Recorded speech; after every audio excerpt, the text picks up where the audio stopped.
ये जो दो लास्ट के व्हाइट वॉश हुए हैं भारत के, ये क्वेश्चंस तो बहुत उठाते हैं सच में। एक समय पे ऐसी टीम समझी जाने वाली जो अजय थी अपने घर में, विदेशी टीम आने से कतराती थी, घबराती थी।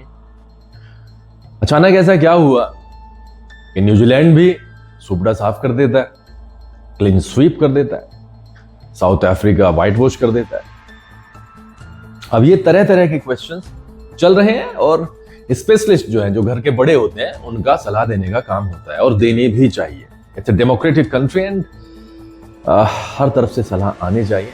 देखते हैं जो लोग वहां पर बैठे हैं, जिनको डिसीजंस लेने हैं, वो करेंगे तो खैर अपने मन की ही, बट जो इस टाइम तूफान आया है उसके बारे में ही हम चर्चा कर रहे हैं। मदन लाल जो कि 1983 वर्ल्ड कप विजेता टीम के सदस्य थे, उन्होंने भी अपनी बात रखी। और जब उनसे पूछा गया कि ये पिच वाला मामला, जो कि फर्स्ट टेस्ट मैच था, कोलकाता वाला पिच जो कि रैंक टर्नर बनाया गया था या बनवाया गया था, जैसा कि रिपोर्टेडली कहा गया है और चीजें सामने निकल करके आई हैं, उसी के बारे में वाली चर्चाएं हुई हैं। मैं तो वर्ड टू वर्ड आपको बताना चाहूंगा, क्योंकि आज सोशल मीडिया के जमाने में एवरीबॉडी इज वोकल पहले भी होंगे, बट उस तरीके से बातें निकल करके सामने नहीं आती थी। आज बहुत इजीली एक्सेसिबल है सब कुछ। और देखिए मदन लाल ने क्या कहा। In test cricket you can not chop and change your team. यही चीज कृष्णमचारी श्रीकांत ने भी कही थी कि आप टेस्ट क्रिकेट में आप इस तरीके से जल्दबाजी में डिसीजंस नहीं ले सकते, हर बार आप चेंज नहीं कर सकते। Why did you have to make so many changes to the team and played that played so well against England? आपको उस टीम को चेंज करने की जरूरत क्या थी जो इंग्लैंड में बहुत अच्छा करके आई है? You should have continued with players like Prasidh Krishna and Akashdeep and given them the much needed confidence. In such conditions, Prasidh could have come in handy as he could have hit the deck. Lal, who is also a former India coach, told Sportstar. देखिएगा, सबकी अपनी अपनी अलग अलग राय हैं। भारत के पूर्व coach भी रहे हैं। ये कहते हैं कि प्रसिद्ध कृष्णा के साथ में जाना चाहिए था, आकाशदीप के साथ में जाना चाहिए था। इन माई पॉइंट ऑफ व्यू, देखिए बॉलिंग डिपार्टमेंट में मुझे अगर फास्ट बॉलर्स में देखो तो सिराज का होना बेहद इंपॉर्टेंट था, बुमराह का होना बहुत बेहद इंपॉर्टेंट था। So here I would not say anything about it because मैं तो बुमराह और सिराज के साथ ही जाता। आगे देखते हैं क्या कहते हैं। I fail to understand how South Africa could access those conditions so well and we faltered. Yes, that is the truth. हम भारत के होते हुए भी भारत की कंडीशंस को पढ़ नहीं पाए और मदन लाल कहते हैं कि वो इसके ऊपर बहुत ज्यादा आश्चर्यचकित हैं कि साउथ अफ्रीका ने इतनी जल्दी चीजों को कैसे रीड कर लिया। दे स्कोर्ड रन्स, उन्होंने रन्स भी बनाए, and then the spinners maintain line length and reap the benefits whereas we were constantly thinking of the pitch.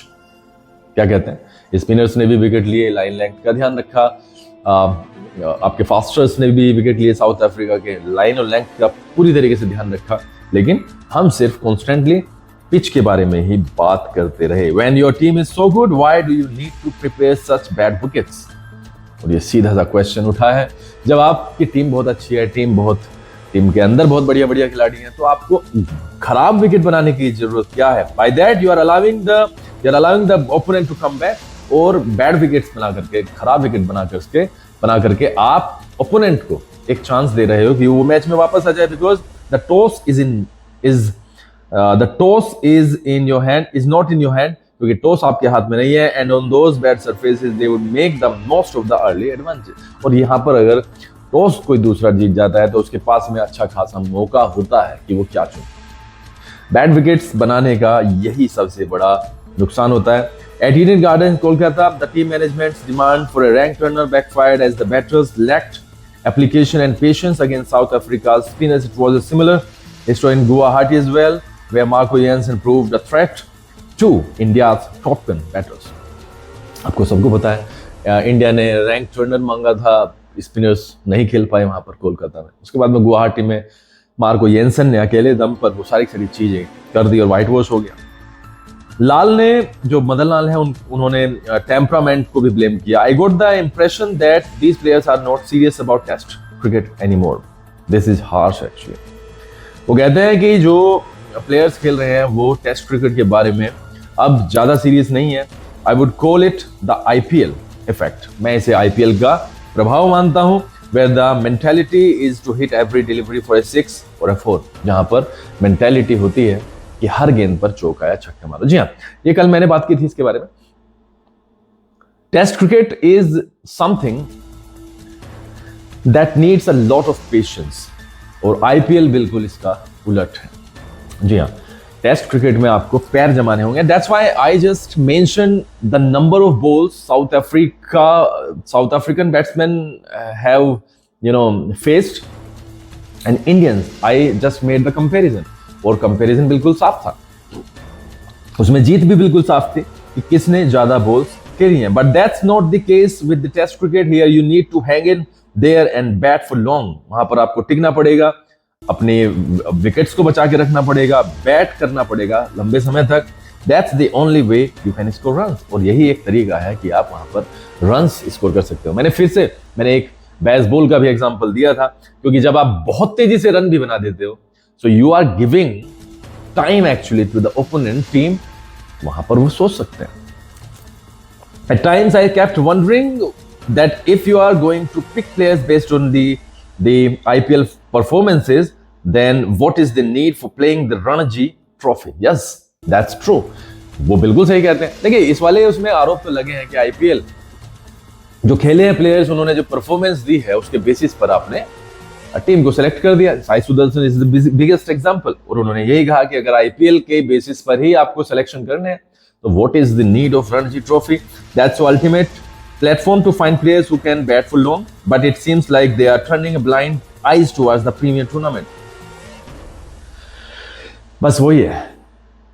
Ranji trophy को सबसे तगड़ा फाउंडेशन माना जाता है प्लेयर्स को पिक करने के लिए. वहां पर टेम्परामेंट चेक होता है, पेशेंस चेक होता है, टैलेंट चेक होता है. लेकिन वो कहते हैं कि शायद अब नजरअंदाज किया जा चुका है इस प्रीमियर टूर्नामेंट को. If your test team is in shambles, the whole setup will go down. और अगर आपकी जो टेस्ट टीम है वही खराब है, तो सारा सिस्टम खराब हो जाएगा. I am not sure if our players are too keen on playing test cricket. और मुझे अब ये भी मानने में शक लग रहा है कि हमारे जो टेस्ट प्लेयर्स हैं वो टेस्ट क्रिकेट खेलने में बहुत ज्यादा इंटरेस्टेड हैं. May be they are more interested in playing T20s और वनडेज. मे बी शायद T20s खेलने में और वनडे खेलने में ही interested हैं. For a long time, India has failed to cement its at number 3 slot. Since the England series, the team management has made frequent changes, but nothing has worked. After handing a longer rope to Sai Sudarshan, Washington Sundar was suddenly elevated, and Lal believes that these changes hurt the team.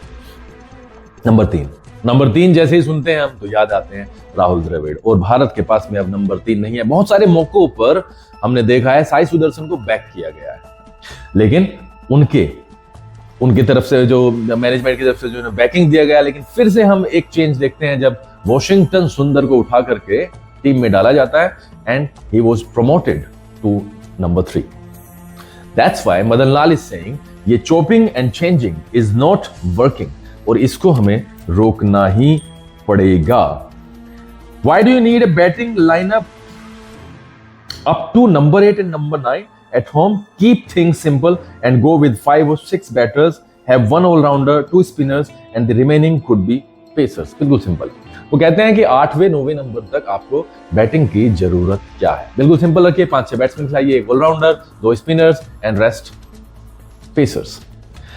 तो ये सारे के सारी चीज चल रही हैं, और दिनेश कार्तिक ने भी इन चीजों का जिक्र किया अपने वीडियो में. उन्होंने कहा नंबर 3 की दिक्कत है, अब टाइम है चेंज करने का. और भारत जब खेलता था तो यहां पर आने से टीमें घबराती थी, भारत जीतने के लिए खेलता है. That's what is happening in test cricket right now. Gautam Gambhir साहब अपनी जिद पर अड़े हुए हैं. वो तरह तरह के बयान दिए हैं उन्होंने 13 मिनट के अपने वीडियो कॉन्फ्रेंस में, but things are not working right now. ऐसा तो लग ही रहा है. आपका इसके ऊपर क्या कहना है? मदन लाल जी ने जो चीजें कही, आप कितनी बातों से संतुष्ट हैं और कितनी बातों से नहीं? Thank you for watching this video. Please subscribe my channel and hit the like button as well. Comment box में कमेंट की बहुत ज़्यादा ज़रूरत है. I am very passionate about making videos. Please support the video and support the channel. Thank you so much. May God bless you.